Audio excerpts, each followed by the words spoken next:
اب عمران خان کی طویل قید کو لے کر پارٹی کے اندر سے بھی آوازیں اٹھ رہی ہیں۔ پارٹی رہنما شیر افضل مروت نے کل پشاور میں پاکستان تحریک انصاف کے کارکنوں سے خطاب میں کہا ہے کہ عمران خان کو اکیلا چھوڑ دیا گیا ہے، ہم آپس کی چپکلش میں بانی پاکستان تحریک انصاف کو بھول گئے ہیں۔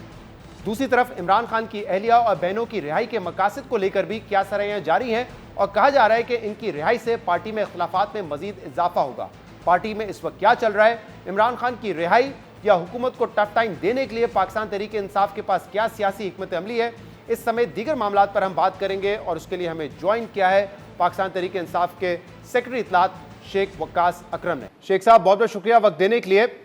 26ویں ترمیم کے حوالے سے پاکستان تحریک انصاف کا موقف تھا، اس کو ہم منظور نہیں ہونے دیں گے، یہ ملک کے مفاد میں نہیں ہے، جوڈیشری کو کمپرومائز کیا جائے گا، لیکن آخر میں ہم نے دیکھا فضل الرحمان صاحب کے ووٹوں کی مدد سے حکومت نے یہ ترمیم پاس کروا لی۔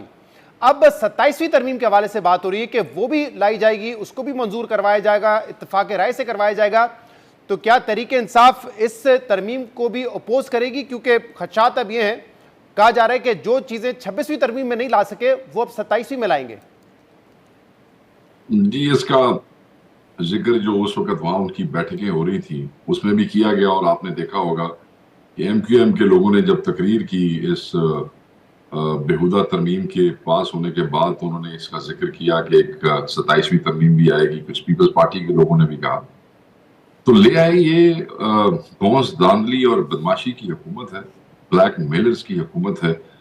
ممبر پارلیمنٹس کو بلیک میل کیا جاتا ہے، بدماشی کی جاتی ہے، غنڈہ گردی کی جاتی ہے، اور پھر زبردستی جو ہے وہ ووٹ ڈلوا کے یا ضمیر خرید کے ان کی قیمت لگا کے اور وہ پھر یہ پاس ہو جاتی ہے۔ جہاں تک ہمارا تعلق ہے، پاکستان تحریک انصاف بھرپور طریقے سے دوبارہ کوشش کرے گی اور ہر ایسی ترمیم جو آئین کی روح کے ساتھ چھیڑ چھاڑی کرے گی اس کی مخالفت کرے گی، چاہے وہ 27ویں ہے چاہے 28ویں ہے۔ ہم ایک دیوار کی طرح سامنے کھڑے ہوں گے، ہم اپنی پوری کوشش کریں گے، باقی اللہ کی ذات بڑی ہے، ناکامی کامیابی جو ہے تو اس کے ہاتھ میں ہے، مگر ہماری طرف سے پوری بھرپور کوشش ہوگی کہ ہم اس قسم کی جارحیت جو ہے وہ دوبارہ نہ ہونے دیں۔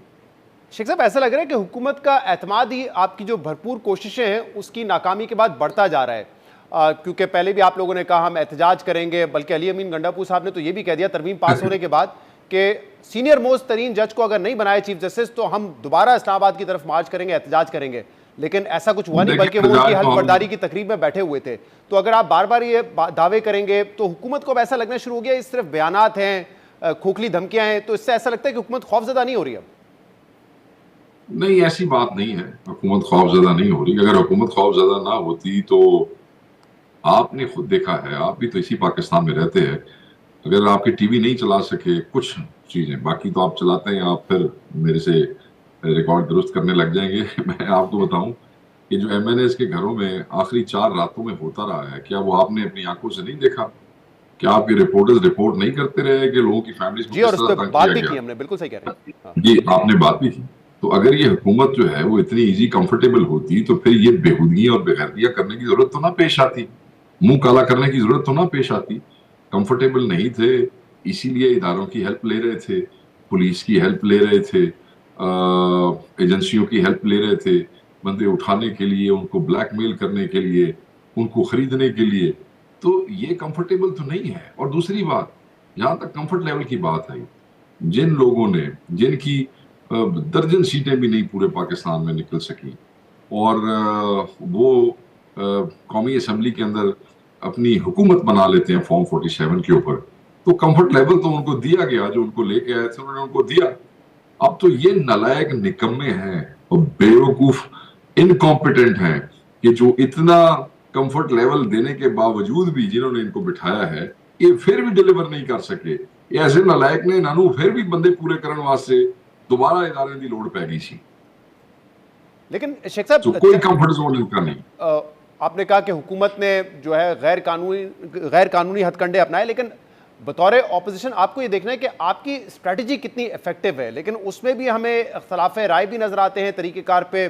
بلکہ اب تو بہت سارے ایسے اشارے بھی مل رہے ہیں کہ پارٹی جو ہے وہ یونائٹڈ نہیں کھڑی ہوئی ہے۔ نہیں سر، ہم ایک سیاسی پارٹی ہے نا،